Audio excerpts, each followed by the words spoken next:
Karena saat puasalah kita bisa mengoreksi diri dengan baik. Kita bisa mencoba berlatih meninggalkan segala yang dilarang. Kita bisa memaksimalkan ibadah yang menunjukkan ketaatan kita meningkat di hadapan Allah Subhanahu wa taala. Itulah sebabnya Nabi sallallahu alaihi wasallam ketika ditanya oleh segelintir sahabat, puasa apa yang istimewa, yang utama setelah Ramadan, maka Nabi tidak ragu mengatakan puasa yang ditunaikan di bulan Allah Al-Muharram. Dilekatkan dengan nama Allah untuk menunjukkan keistimewaan bulan Al-Muharram ini. Hadirin rahimani wa rahimakumullah. Apakah utuh puasanya di bulan Al-Muharram ini? Apakah sebagian saja?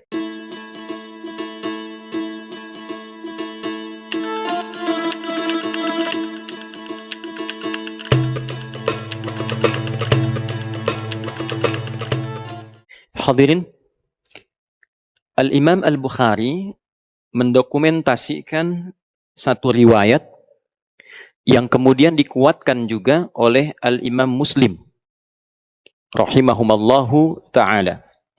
Ada dua sosok terdekat dari Nabi sallallahu alaihi wasallam yang dikutip dan didokumentasikan riwayatnya oleh dua imam ahli hadis mulia ini. Yang pertama, dalam satu dokumentasi Al-Imam Muslim nomor hadis 1163 terdapat satu riwayat yang disandarkan pada sahabat mulia Abdurrahman bin Sahar radhiyallahu taala anhu yang namanya kita kenal dengan sahabat Abu Hurairah. Satu kali beliau mengisahkan bahwa Nabi sallallahu alaihi wasallam pernah ditanya, suila an-nabiyyu sallallahu alaihi wasallam. Nabi sallallahu alaihi wasallam pernah ditanya, ayyu salati afdali? Ya Rasulullah, salat apa yang paling utama ba'dal maktubati, setelah yang fardu itu? Wa ayyu siyami afdal ba'da syahri Ramadan atau kama qala? Dan puasa apa yang paling utama setelah puasa Ramadan? Maka Nabi sallallahu alaihi wasallam kemudian menjawab, wa kama qala afdalus salati ba'da salatil maktubati, salat yang paling utama setelah salat fardu itu as-salatu fi jawfil laili, yaitu salat yang ditunaikan di pertengahan malam, tahajud. Wa afdalus siyami ba'da syahri Ramadan, dan puasa yang paling utama setelah puasa yang ditunaikan di bulan Ramadan itu siyam syahrillahil muharram, yaitu puasa yang ditunaikan di bulan Allah, yaitu bulan Al-Muharram. Rawahu Muslim, diriwayatkan oleh Imam Muslim dalam kitab sahihnya nomor hadis 1163 dan riwayatnya tersambung kepada sahabat Abu Hurairah radhiyallahu taala anhu. Hadirin, hadis ini memberikan kesan yang istimewa pada bulan Al-Muharram karena disifati bulan ini dengan amalan-amalan yang tidak serupa dengan amal ibadah yang ditunaikan di selainnya. Tidak sama ketika kita tunaikan di bulan Safar misalnya, bulan Rabiul Awal. Demikian seterusnya, setiap waktu memiliki keistimewaannya. Ramadan punya keunggulannya tersendiri, Dzulhijjah punya keunggulannya tersendiri, maka bulan Al-Muharram memiliki keutamaan yang langsung disebutkan oleh Nabi sallallahu alaihi wasallam. Salah satunya adalah bulan yang saat menunaikan ibadah puasa di dalamnya, maka puasa itu menjadi istimewa di hadapan Allah Subhanahu wa taala. Hadirin sekalian, apa korelasinya ibadah puasa ini dengan bulan Al-Muharram? Atau dalam bahasa yang lebih lugasnya, apa hikmahnya ibadah puasa ini ditunjuk menjadi ibadah yang istimewa di bulan Al-Muharram? Kenapa tidak disebut umrah misalnya? Kenapa tidak disebut tilawah Al-Quran? Kenapa tidak disebut misalnya sedekah? Tapi yang diutamakan di sini adalah as-siyam atau puasa. Hadirin, seperti kita ketahui, puasa adalah di antara amal ibadah yang saat ditunaikan di waktu yang sama, dalam kondisi yang sama, bisa meningkatkan ketaatan kepada Allah Subhanahu wa taala, taat sekaligus juga mencegah pelakunya berbuat maksiat. Seorang yang puasa umumnya bukan hanya menunaikan ibadah fardu yang terjaga, sunnah ingin dia kerjakan. Salat sunnah dia tingkatkan.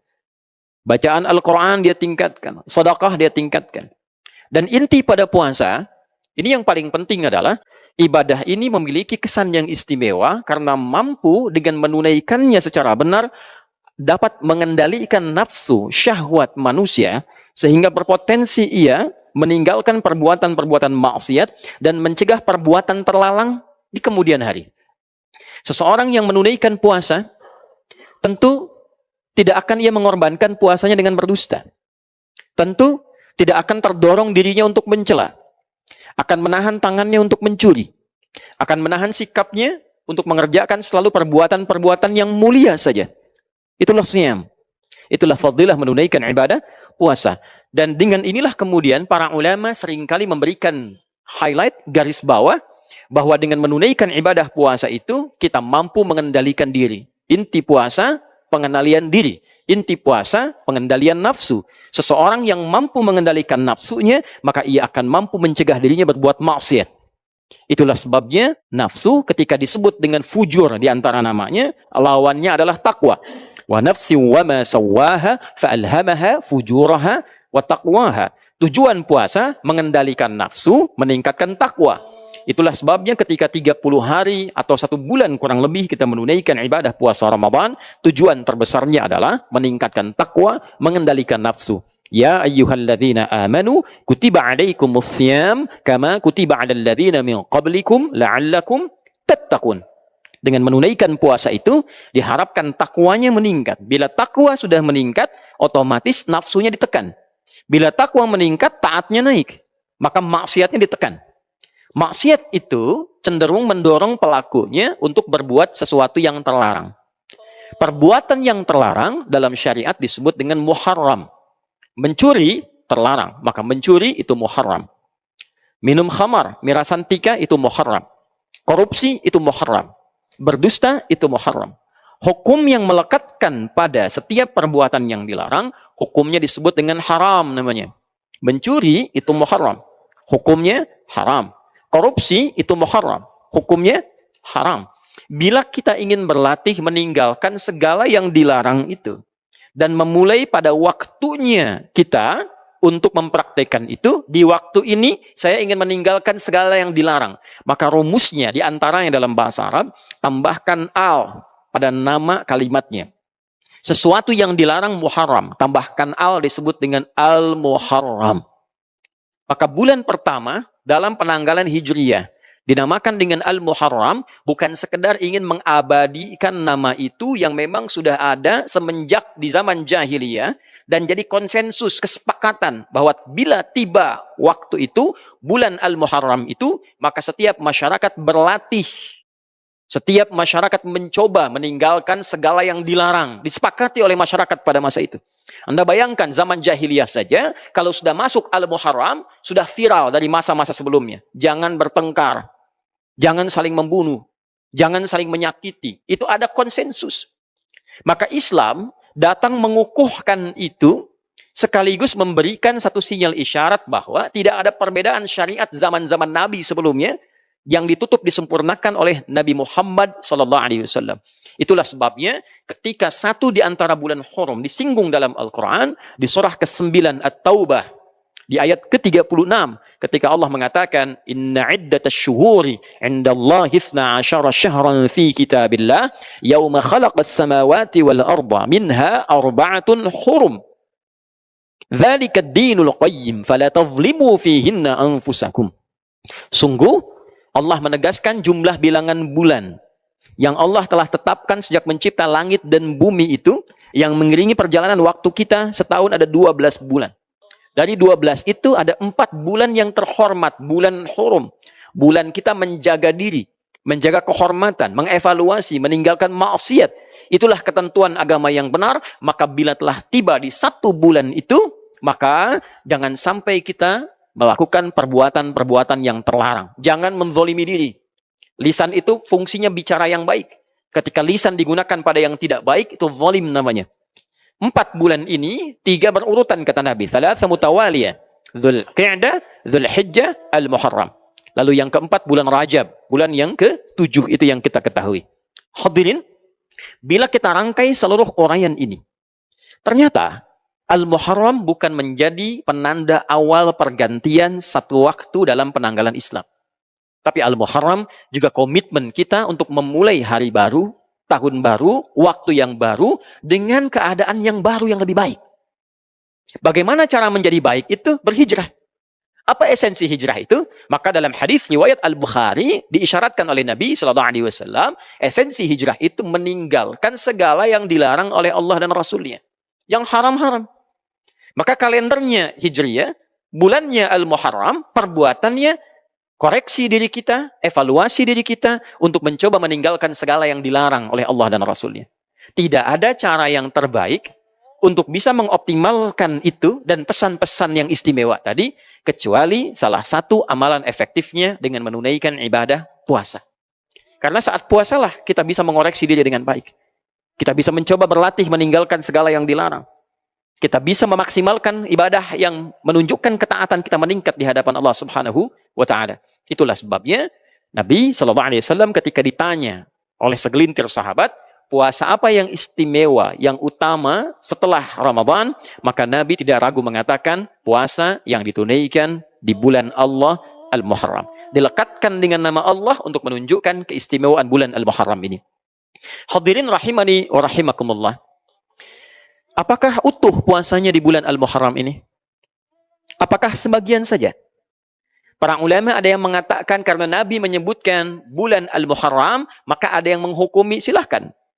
Sebanyak-banyaknya tunaikan di bulan Al-Muharram itu. Ada yang membatasi dengan memberikan keutamaan tanggal 1 sampai 10. Ada yang tidak membatasi, bahkan menambahkan keutamaan kalau yang biasa Senin dan Kamis, Ayyamul Bid ditunaikan di bulan ini maka meningkat keutamaannya.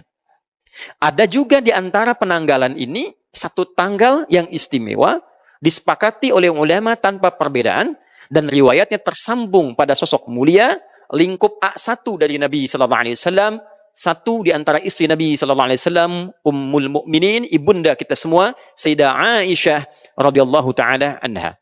Yang hadis ini direkomendasikan oleh para ulama dan terdokumentasikan dalam Sahih Al-Bukhari nomor hadis 4504. Demikian Imam Muslim mengutip pula hadis ini di nomor hadis 1125. Dari Nabi sallallahu alaihi wasallam informasinya dinukilkan oleh Sayyidah Aisyah, beliau mengatakan radhiyallahu taala anha atau kama qalat, tatkala Nabi sallallahu alaihi wasallam berhijrah ke Al-Madinah Al-Munawwarah, maka orang-orang Yahudi pada masa itu sedang menunaikan puasa di hari ke-10 di bulan Al-Muharram, dikenal dengan Ashura. Maka ketika ditanya mengapa mereka puasa, mereka menjawab, inilah hari Musa alaihi salam diselamatkan oleh Allah dari kejaran Fir'aun. Fir'aun binasa, Musanya sentosa. Maka untuk menunjukkan bukti syukurnya, ditunaikanlah puasa sebagai syukur pada Allah Subhanahu wa Ta'ala. Ini rumus. Boleh diantara nikmat syukur itu kita tingkatkan dan kita syukuri dengan menunaikan ibadah seperti puasa. Nabi muncul hari lahirnya, beliau puasa. Itulah yang menjadi puasa sunnah di hari Senin. Jadi kalau kita merasakan satu nikmat, boleh kita syukuri dengan meningkatkan ibadah, salah satunya puasa. Hadirin sekalian, maka Nabi berkomentar, saya lebih berhak dibandingkan dengan Musa. Maka beliau kemudian menunaikan puasa, meminta umatnya juga menunaikan puasa, sebagai penghormatan pada peristiwa itu, dan ketika tiba Ramadan, Nabi memerintahkan umatnya memilih, mau tunaikan silahkan, mau tidak juga tidak mengapa. Hadirin, ternyata penelusuran terhadap riwayat, bukan hanya peristiwa Musa yang terbebas saja. Nabi Adam alaihissalam turun ke bumi dan diterima taubatnya oleh Allah setelah menyampaikan kalimat indah yang diterima dari Allah, Rabbana zalamna anfusana wa illam taghfir lana wa tarhamna lanakunanna minal khasirin, yang diabadikan di Al-A'raf itu ternyata terjadinya 10 Al-Muharram. Nabi Nuh alaihissalam ketika kapalnya itu yang telah dihantam oleh badai, kemudian muncul banjir dan beliau selamat dengan pengikutnya, keselamatannya terjadi di bulan Al-Muharram di tanggal ke-10. Dan peristiwa-peristiwa besar lain banyak mengiringi, menunjukkan perubahan, menunjukkan evaluasi, menunjukkan muhasabah yang inti seluruhnya ini terdapat dalam puasa. Jadi wajar ketika tanggal 10 Al-Muharram ada puasa sunnah dan memberikan manfaat menggugurkan dosa yang pernah dilakukan, maka bagaimana cara menjalaninya? Bukan sekedar menahan lapar dan haus. Tapi kita mengoreksi diri kita seperti Nabi Adam mengoreksi dirinya, kakek moyang kita. Ada istighfar yang kita bisa sampaikan pada Allah Subhanahu wa taala. Yang kedua, ada yang dicontohkan memulai jalan baru untuk meninggalkan maksiat. Umat Nabi Nuh banyak maksiat, muncul banyak cobaan, muncul banyak masalah. Maka tolong dicek. Kalau dalam kehidupan banyak masalah yang tidak tuntas, tidak selesai, coba dicek. Kalau tandanya bukan ujian rasa cinta seperti Allah menguji para nabi, para rasul, boleh jadi ada maksiat yang pernah dikerjakan. Koreksi. Atau kita tunjukkan bukti syukur pada Allah. Selama ini jarang kita syukuri nikmat. Banyak meminta sesuatu yang tidak ada, yang ada lupa disyukuri. Maka ambil pada kisah Nabi Musa diselamatkan dari Firaun, syukuri. Maka niatkan hari ke-10 itu kita menunaikan puasa untuk mensyukuri nikmat Allah yang didapatkan sampai detik itu. Yang kedua, kita komitmen mengoreksi diri untuk menjadi pribadi yang lebih baik. Dan yang selanjutnya, kita menatap masa depan dengan menyiapkan agenda-agenda baru yang diridhai oleh Allah Subhanahu wa taala. Itulah Al-Muharram. Itulah awal bulan Hijriyah, bukan sekedar berganti tanggal, berganti tahun, berganti tulisan, tapi menghadirkan komitmen yang berganti dari maksiat kepada taat.